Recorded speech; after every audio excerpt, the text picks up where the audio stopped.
magaalada Cadaado waxaa ka socday barnaamijyo horumarina oo wadooyinka lagu dhisay qaar nadaafad iyo hadda xagee marayaan maxaa laga gaaray guul. bismillaahir rahmaanir rahiim awoowe qaranka Soomaaliya wada salaamina boqolkiiba 99 bacdi salaam ololaha horumarinta magaalada socda waayahan oo dhan waxay marayaan meelaha heer sare ay marayaan bilic magaalada iyo quruxdeeda ma dhamaato ilaa iyo ay gaarto meel la dhihi karo waxba ma taqaanaa la qabtay laakiin hadda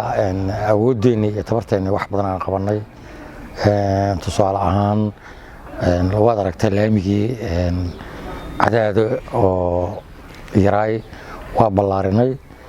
ilaa waxaan geynay dhul ay 6 gaari ay wada mari karto waxaan ka qaadnay ciidii tiilo dhamaan ka qaadnay laamigii ayaan soo sara marinay waxaan diyaarinay oo sameynay biyaha meeshii aad lahaayeen oo dhinacyadii awal ay ka shumi jireen ayadana waa ka shaqeynay wadooyinkii oo biyo ay si mari jireen oo xirnaa oo ama mataqaanaa ay cara dadka ay duldhigeen ayadana waan furnay waa baneynay ilaa iyo waxaan baneynay 5 wado oo ay marin u hayeen biyaha iyo 3 wado oo ayadana la furay oo wadooyinkii waaweyn lagu rida lana ballaariyay oo ayadana jidcadayaasha oo leexda bariga iyo galbeedka u leexda qaybaha soo dhan waa ku guuleysanay oo waliba qaran waxaan geynay ilaa baadiyaheedan geynay inta bixinay wado 10 balceedu yahay dhanka nadaafadda marka u soo laabano waxa jira gaari aad ugu tala gasheen inuu qashinka magaalada qaado laakiin dadweynaha magaalada qaarkood oo aan la kulmay waxa ay aad uga cabanayaan in degmadu aysan gacan ka geysan nadaafadda magaalada oo ay kaalinteedii gabtay marka wadooyinka dhaxmarto ama xaafadaha waxa ku arkaysaa qashinkii inuu dhooban yahay marka cabashadaas la idin soo jeediyay maxaa uga jawaabaysaa dadka baabuurta barbaatiga hadda yimid oo qof walba gurigeeda in mataqaanaa ay uga qaado qashinka aba ilaahayna siiyay oo baabuur yar yar oo luuq walba galeeyay gaariga weyn asaga wadada dhexdeeda iyo meelaha waaweyn oo qashinka lagu daadiyo ka qaada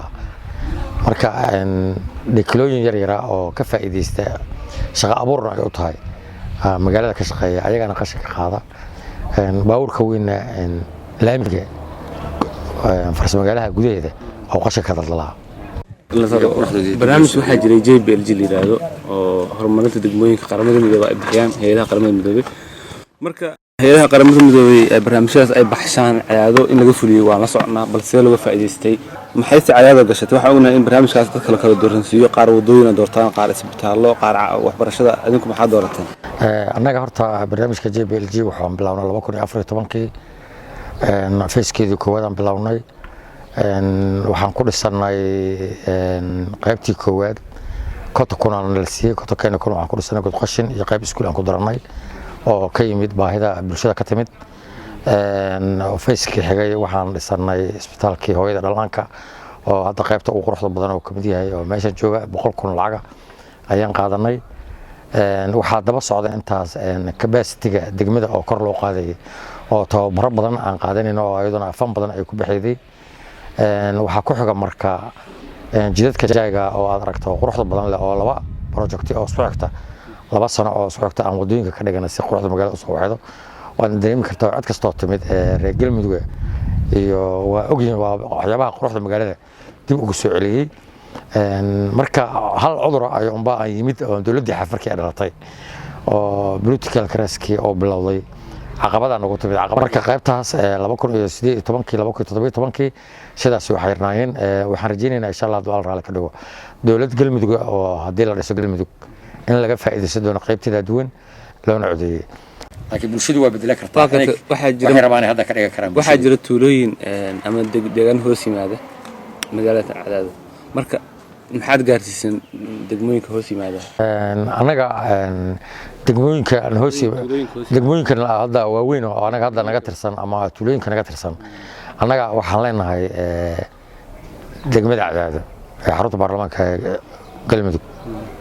waxaan anaga dhanba isku raaxsanay magaaladeena inay caasimad noqoto ayadana la dhiso dhammaan mataqaanaa qaybaha codka oo laga bixiyo in la hormariyo deegaanka dhammaan bulshada dhammaan ka soo wada qayb qaadata min tuulo من بلوين dhammaantood waa ka wada qayb qaadanaa ma ahan wax kaliya anaga maamulka aan dhahno cadaadaha laga qabto midna ma ahan maxaa marka hadda qorshe ah oo u degsan kala hadda systemka hadda socda waxa kamid ah laamiga in laami la saaro la qurxiyo in la saaro marshabiyeediga caadiga oo labadiisa dhinac la saaro inta u dhaxayda in mataqaanaa ama la shamayteeyo ama mutuleel la saaro oo aan wax carra iyo wax saxaraaba dambaba oo sameeyaan qorshaha hadda mustaqbalka dhow ee nagu aadan ay qayb ka mid tahay waliba guul waxa noo ah waxyaabaha aan ka faa'iideysanaynay oo qalabka noo shaqeynayay waxa iska lahaa dad deegaanka iska lahaa eelaboortiga oo mataqaanaa deegaanka laga leeyahay iska leh aadan ugu mahadcelinayna dhammaan intaas naga qayb qaadatay waxaan rabaa maanta inaan uga faa'iideysto maadaama aan idaacaddii qaranka aan fadhiyo cid kasta ee muqdisho degan ama dibadaha degan ama afrika degan waxaan u sheegaynaa gurigoodii iyo xaafadoodii iyo deegaankoodii cadaado in mataqaanaa hel iyo hoo la garab taagaan dhaqaalahooda in lagu horumariyo dhaqaalahooda lagu horumariyo bilicdooda dhammaan magaalada cadaado waxaan rabnaa inay laamiyada noqoto dhammaan waxaan rabnaa inay wada noqdaan wada dabaqyo wada noqdaan waxaan rabnaa hadda mustaqbalka dhow aan ku bishaarayna waliba isbitaalada ugu waaweynaydan rabnaa inaan furno oo aan mataqaanaa privatia oo aan doonayno gobolada dhexe oo dhan in Soomaaliya in lagu yimaado qalab wax lagu baaro dhan in la keenan rajaynayna insha Allah doolar raali ka dhigo garoonkii cadaado laamiyan ka dhiganayna oo waliba aan rabno iskeen inaan mataqaanaa aan uga dhigano dhammaan waxaan rabnaa mataqaanaa waxa ay ka dhibeeda lama arko cid walba oo meel kasta ay joogto contribution ay ugu tala gasho bil walba ay ku taageerto waxaan rabnaa insha Allah doolar raali ka dhigo wadadii ka bixida cadaado tohobyo inaan dhisano oo ayadana qorsheedu hadda noogu jiraan dhammaan anaga hadda ka bacdi inaan hay'ado shisheeye dad islaameed aan wax ka raadino maahan dhaqaalaha iyo xoolaha anaga haysana maanta haysana gacnaheena ku jiraan waxay u baahan yihiin kale contribution yar oo qof walba oo mataqaanaa cadaada waxay ka dhibeedana aan la arag inay mataqaanaa aan ku taageerno dalkeena iyo dadkeena wuxuu gaari doonaa horumarka ugu weyn ee gobolada dhexe u gaari doonaa insha Allah hadduu raali ka dhigo aad baa umahadsan tahay wuxuu ahaa gudoomiye ku-xigeenka degmada cadaado nuur yarow xayle oo